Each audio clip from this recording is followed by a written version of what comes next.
So today's topic of discussion is resource planning. Means there were many problems of exploitation of natural resources. Okay? And it created a challenge to your environment stability. Clear? That's why resource planning has become eminent.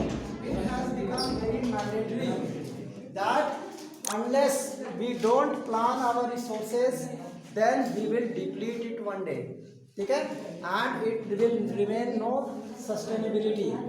And finally, our coming generation, they will be deprived of these resources because of improper resource planning. Okay? So resource planning is a kind of strategy. Okay? It is wide, it is judicious use of resources. Okay? It is a strategy. It is a strategy in which okay, in which there is judicious uses okay, of resources. Clear? So resource planning, it is a strategy in which there is judicious uses of your resources. Okay? Means we have to do justice for every sector of resources. We should not deplete them recklessly. To satisfy the greeds of individual, we are depleting. It is not justice. Understand? It is injustice to resources. That's why we should use them judiciously so that everything remain as sustainable. They should remain for long time. In this manner, we should have a planning. Okay? So there is enormous diversity like India. Okay? You have got many types of deficient things. Okay? And you have got sufficient availability of resources. Okay? In all regions, especially in Jharkhand and in many areas, Bokaro, ठीक है, ये आपका coal mines है. There is lot of natural resource, coal stock, mineral stock, ठीक है, but we are not using them judiciously. There is lack in infrastructural development. ठीक है, we have no proper infrastructural development. That's why they are, they cannot be used properly. ठीक है, in Rajasthan there is well endowed with solar and wind energy. ठीक है, in Rajasthan we have got better field for installation of solar power plant and wind energy plant, but we don't have proper technology. ठीक है, we don't have any know-how. ठीक है, the cold desert of Ladakh, it is isolated from rest of the world. Ladakh हमारा है, it is cold desert. ठीक है, there is frequent snowfall, glaciers moves there. Clear? So what happened? They are useless. They are resources, but we cannot utilize them because we don't have proper technology to use them. Okay? So it has India has very rich cultural heritage, but there is deficient in water. Rajasthan है deficient in water, पानी की कमी है. ठीक है? And in many areas you have got improper infrastructure. ठीक है? So there is call for balanced resource planning. ठीक है? What should be there?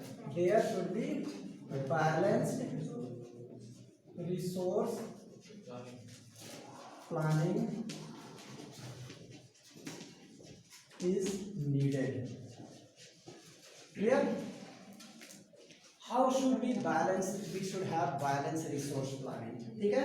For that we have to prepare some strategy. ठीक है, तो रिसोर्स प्लानिंग में पहला क्या होता है कि हमारे एक बहुत कॉम्प्लेक्स प्रोसेस, इसमें क्या आइडेंटिफिकेशन है, इन्वेंटरी ऑफ रिसोर्सेज. ठीक है, पहला काम क्या होना चाहिए, आइडेंटिफिकेशन एंड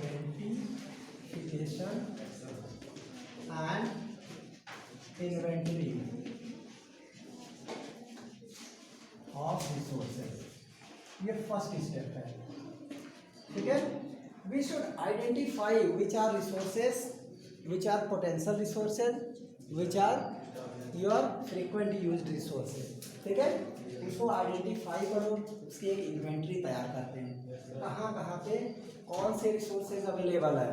ठीक है, we must have a inventory register. ठीक है, where we should record them. Quantity उनकी लिखनी है, क्वालिटी लिखनी है, कितना परसेंटेज उसमें मेटालिक ओर है। ठीक है, कितना परसेंट उसमें इम्प्योरिटी है, कितना बजट एक्सपेंस हो सकता है। ठीक है, ये सारे हमें रिकॉर्ड बनाने होते हैं। ठीक है, और उस हिसाब से हम उस रिसोर्स को एक्सट्रैक्ट करते हैं। Clear? So in this way it involve surveying, mapping and qualitative and quantitative. ठीक है, इसमें क्या क्या स्टेप लेते हैं? सर्वे करते हैं, ठीक है, फिर मैपिंग करते हैं,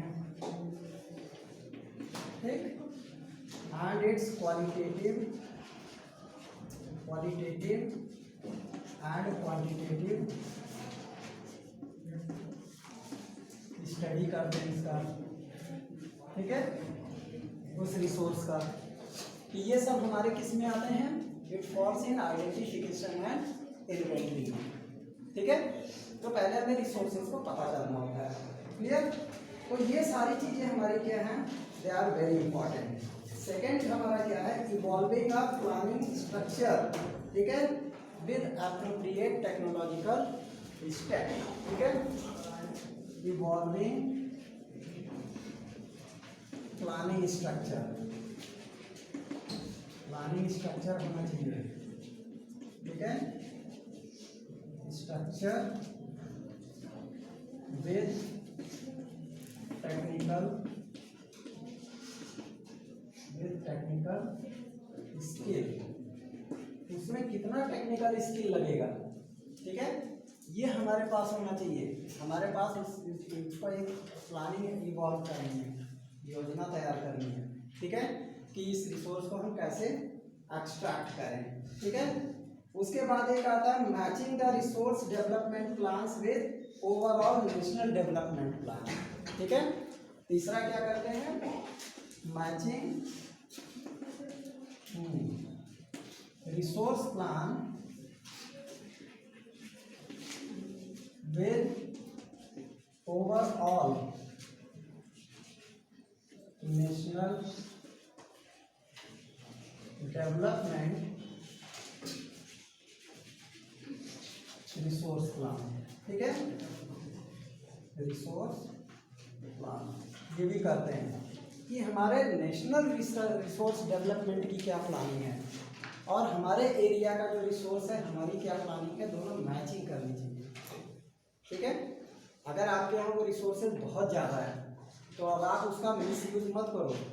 ठीक है, उसको जो है इस तरह से यूज़ करो कि आपको सोचना है कि हमें नेशनल डेवलपमेंट भी देखना है कि नहीं। हमारे बहुत सारे स्टेट्स हैं, वहाँ पे ये रिसोर्सेज है ही नहीं, तो इसको हमें ख़त्म नहीं करना है। ठीक है, इसको बचा के रखना ताकि और स्टेट्स में डिस्ट्रीब्यूट हो। पंजाब एंड हरियाणा में there is excess growth of wheat and rice. ठीक है, तो अगर वो सारा व्हीट वो अमेरिका भेज दें, ठीक है, कनाडा भेज दें, तो जो है हमारे रेस्ट ऑफ कंट्रीज़ में पॉवर्टी रेशियो तो एकदम डिक्रीज हो जाएगी और बढ़ जाएगी, है कि नहीं। क्योंकि पंजाब और हरियाणा से ही जो सरप्लस फूड ग्रेन है वही पब्लिक डिस्ट्रीब्यूशन सिस्टम के थ्रू आज बहुत सारे लोगों को मिल रहा है कि नहीं। तो ये उसी की वजह से ना, क्योंकि उनका खुद का जो रिसोर्स प्लानिंग होनी चाहिए पंजाब एंड हरियाणा की, वो हमारे नेशनल डेवलपमेंट रिसोर्स प्लानिंग से मैच करनी चाहिए। ठीक है, कि हमें पूरे नेशन में सप्लाई करना है इसको, उस टारगेट को बना करके वहाँ के किसानों को प्रोडक्शन करना चाहिए। This is a resource planning. ठीक है, so in this manner we can say that India has made concerted efforts for achieving the goals of resource planning।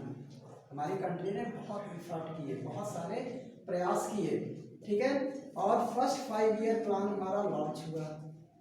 India का first 5 year plan was launch. ठीक है, and the availability, ठीक है, of the necessary condition for development, ठीक है, it was availability of resources in absence of corresponding changes. ठीक है, हमारे जो करस्पॉन्डिंग चेंजेस हो रहे थे उसके लिए भी हमें रिसोर्सेज अवेलेबल कराने हैं। करस्पॉन्डिंग चेंजेस किस तरह के? जैसे कहीं पे पॉपुलेशन ग्रोथ बहुत ज़्यादा हुआ, कहीं पे बहुत कम हुआ।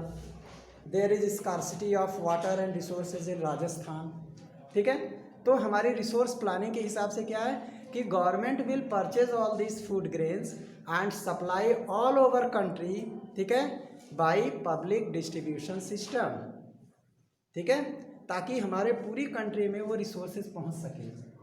ये स्ट्रेटजी इसी को कहते हैं, ठीक है, एक योजना, अंडरस्टैंड। तब हमारी रिसोर्सेज जो है हर जगह यूजफुल होते हैं and it is also saved, ठीक है, for future use, clear. So you can say that there is a question, can you name some resources rich but economically backward regions, ठीक है, कुछ रिसोर्सेज, कुछ ऐसे रीजन का नाम बताइए, कुछ लोग बहुत रिच हैं और दूसरी चीज़ में बहुत बैकवर्ड है कि नहीं।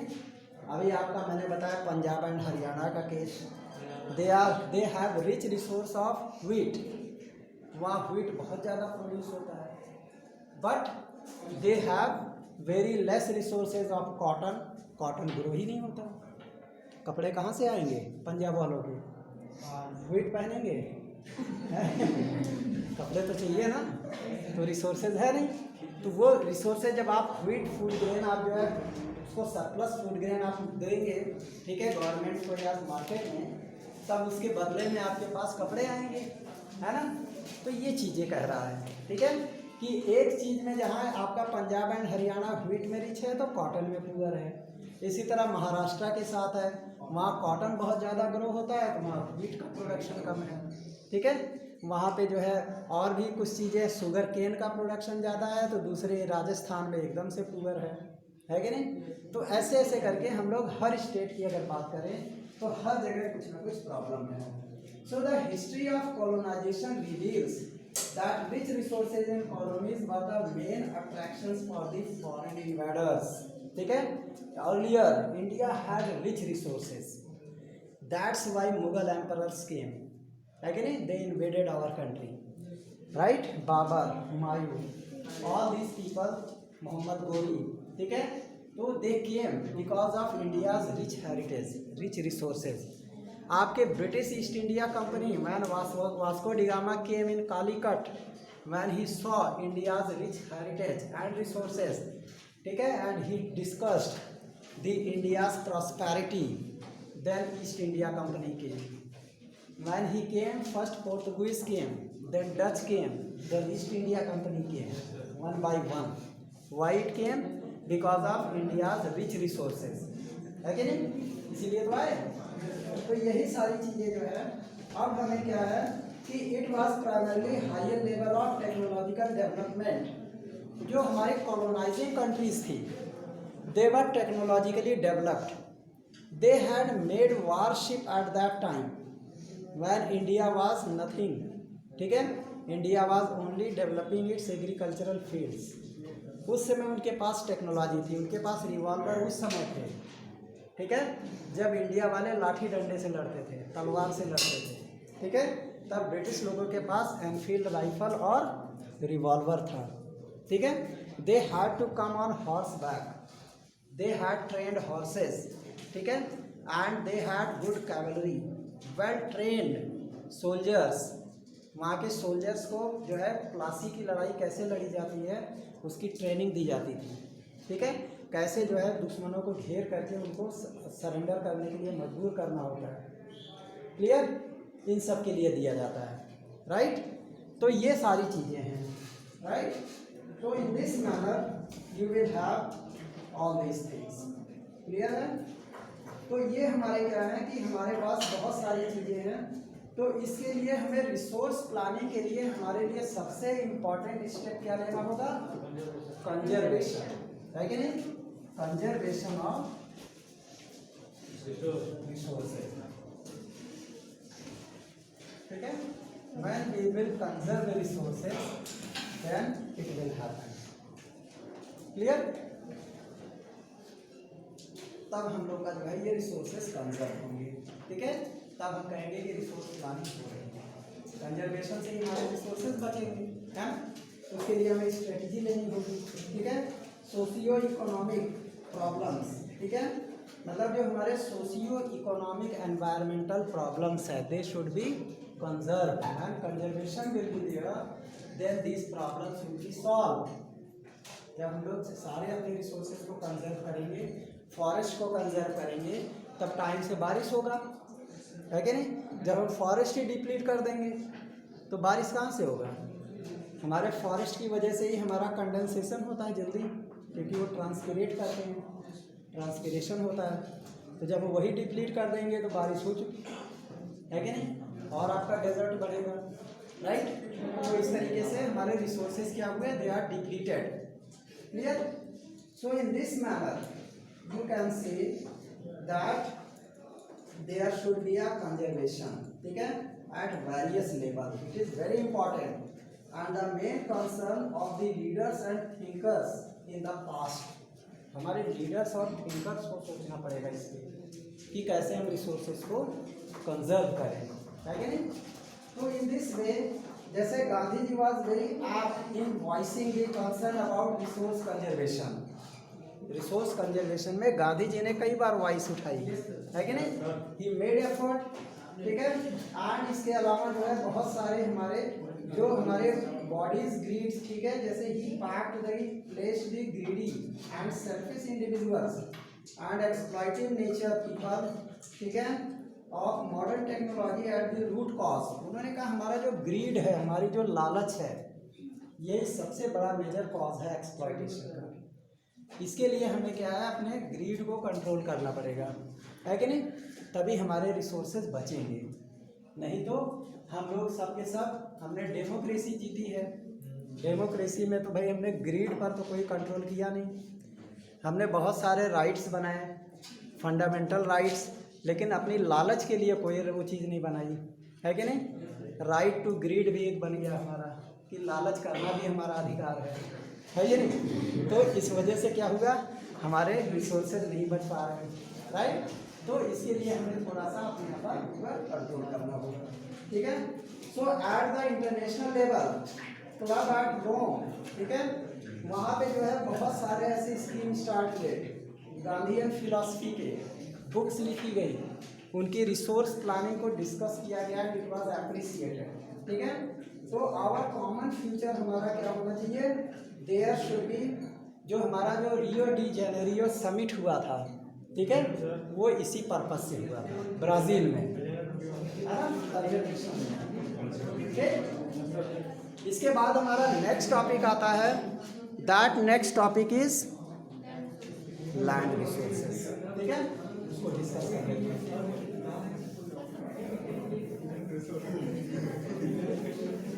Silent. Our next topic is land resources.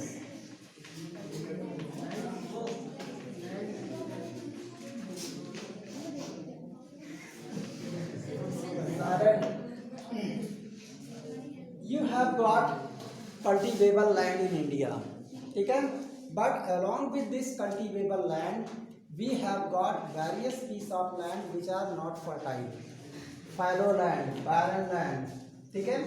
बहुत सारे जगह ऐसे हैं, they are not fertile, crops can not be grown, ठीक है। ये सब हमारे जैसे ब्यूरियल ग्राउंड है ना। बहुत सारे गांव में there are barren piece of land, ठीक है। तो ये हमारे क्या है, हमें इनको भी यूज़ करना चाहिए, ठीक है। Land resources should be use. तो अगर आप इसका पाई चार्ट देखें, ठीक है, इसमें प्लेन, माउंटेन एंड प्लेटो का पाई चार्ट है, ठीक है। देयर इज राइट प्लेन और आपका क्या है,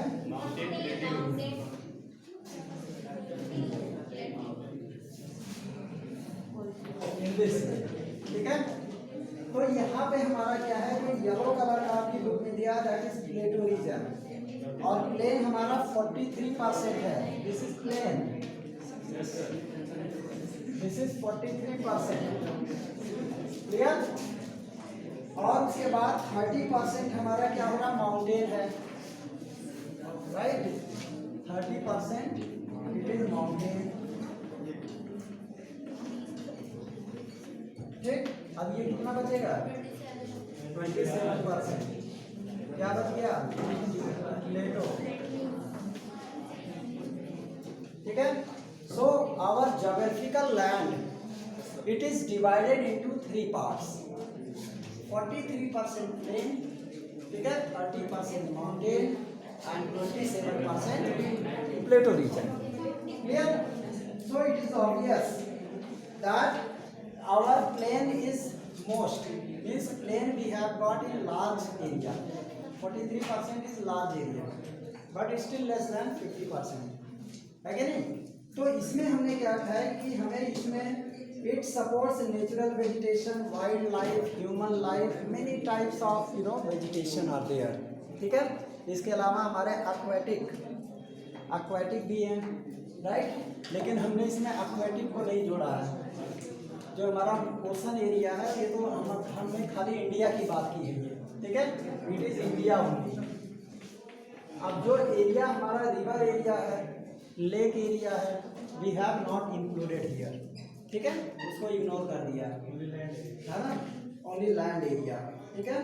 तो ये क्या है, एक फाइनाइट मैग्नीट्यूड है। लैंड एरिया हमारा क्या है, एक इम्पॉर्टेंट है जहाँ पे हमें क्रॉप ग्रो करना है कि नहीं, प्लेन में। And it is important to it is that available land for various purposes with careful planning। अब इसी 43% को भी इसी के लिए हमारे पास केयरफुल प्लानिंग होनी चाहिए, ठीक है, टू यूज दिस 43%, इसका मिस यूज नहीं करना है। 43% टोटल हमें जो है इसको यूज में लेना है, क्लियर, तभी ये हो पाएगा। Understood? So in this manner we can say that India has land of variety of relief feature, ठीक है, 43% आपने देखा प्लेन है, 20% आपका माउंटेन है, 27% प्लेटो है। तो अब हमारा जो लैंड यूटिलाइजेशन की बात कर लेते हैं, ठीक है, that is land utilization. How much land has been utilized, ठीक है। तो लैंड यूटिलाइजेशन, यस, मतलब क्रॉप ग्रो नहीं करते, जा कर लो, ठीक है, अगर हो जाता है तो करते हैं। यहाँ पे ब्लैक आपका cotton crop, cash crop grow होता है, फूड ग्रेन कब ग्रो होता है, ठीक है, because there is black soil. Deccan plateau पूरा ब्लैक सॉइल है, ठीक है। फिर सेंट्रल हाईलैंड्स, ठीक है, ये सब आपके रॉकी एरिया है। वहाँ पे पहली बात पंपिंग सेट की बोरिंग ही नहीं हो पाएगी, क्योंकि पत्थर ही पत्थर है नीचे, तो कैसे बोरिंग होगी? जब इरिगेशन सिस्टम नहीं होगा सिंचाई कैसे करेंगे? खाली छोटे मोटे क्रॉप्स ग्रो हो सकते हैं, जैसे वेजिटेबल हो गया, फ्रूट्स हो गए, ठीक है, फिर कॉटन क्रॉप्स हो गए, बस बाकी चीज़ें खरीदना है। व्हीट ग्रेन भी होता है लेकिन उतना ज़्यादा उसकी यील्डिंग नहीं हो पाएगी, कम पैदावार होगी, क्योंकि उसके जैसा सॉइल नहीं है। व्हीट के लिए कौन सा सॉइल चाहिए? But there is black soil, तब कहाँ से इतना ग्रो होगा, है कि नहीं?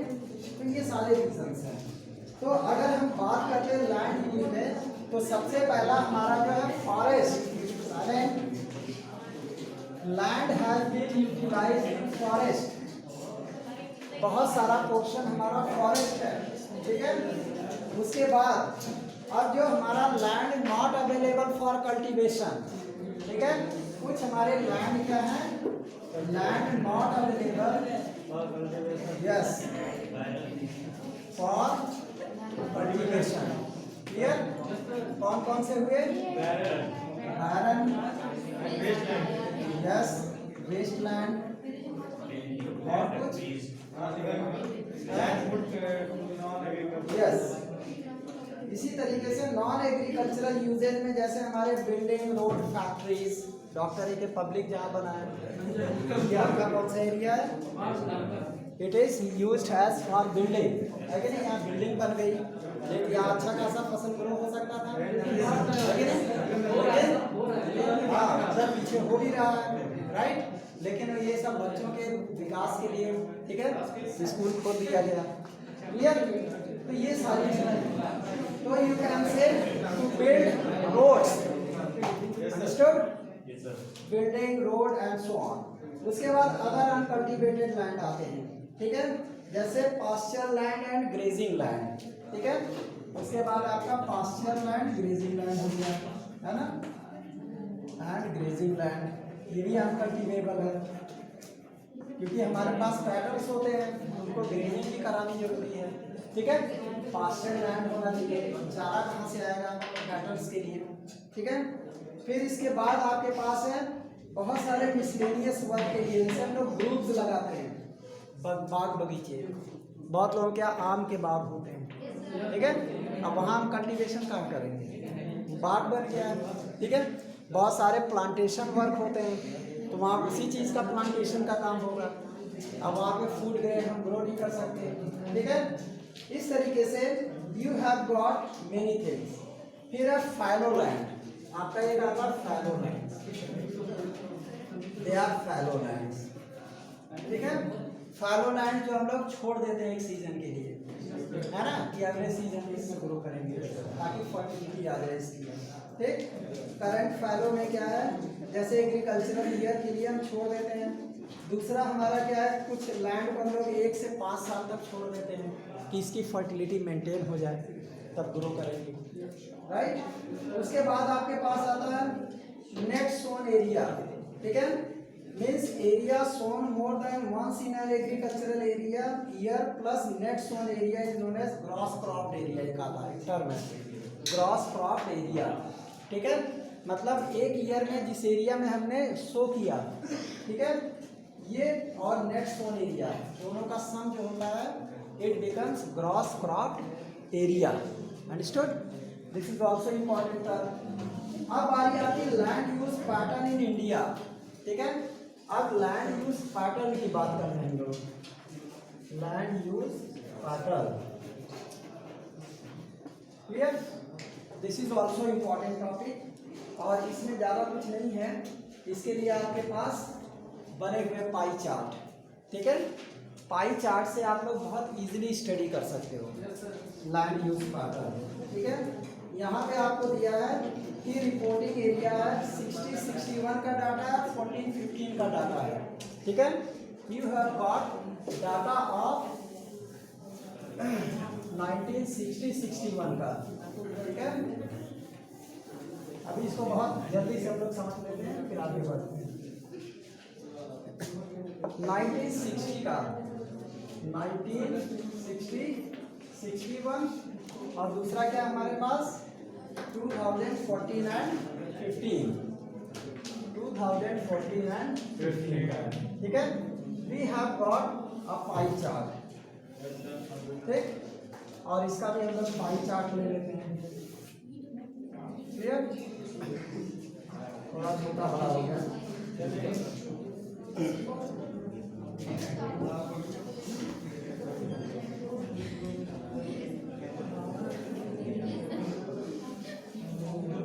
चलो एक जैसा बना नहीं सकता है, बहुत सी इसीलिए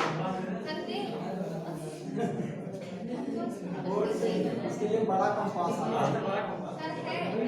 चलो ठीक है, रहने दो, इतना टाइम नहीं है, इतना टाइम नहीं बेटा यही सब करने के लिए। अब ये आपके पास जो 46.26% ये कह रहा है, it is area under non agricultural uses, ठीक है।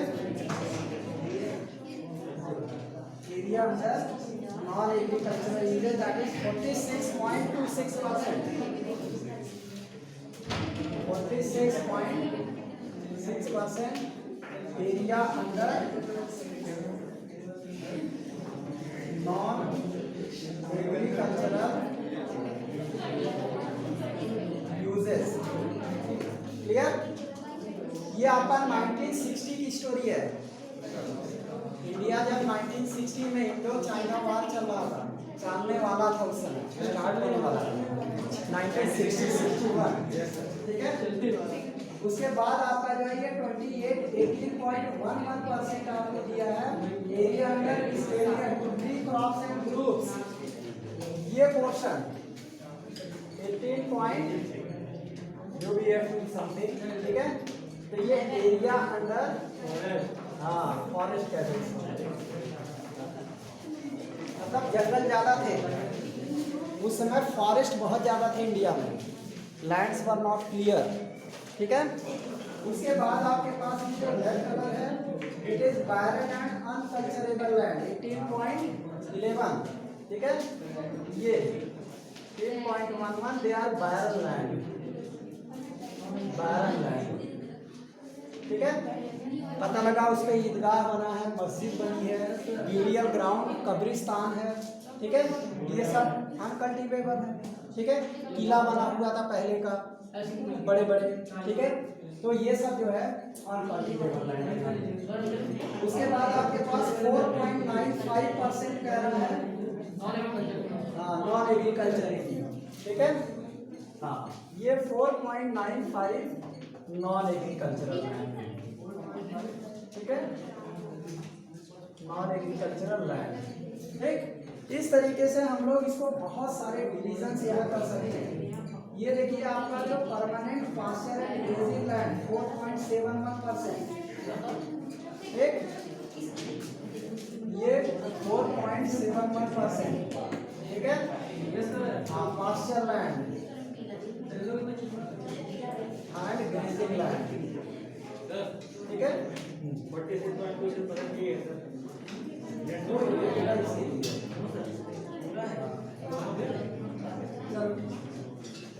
अभी देखते हैं, तो ये जो आपका है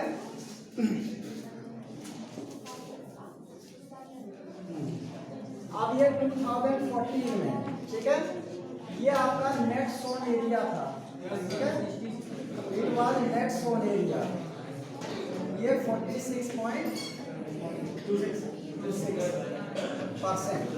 अब आपको कंपेयर करना है 2014-15 में, ये कितना हो गया 45.5%, इट बिकेम 45.5%।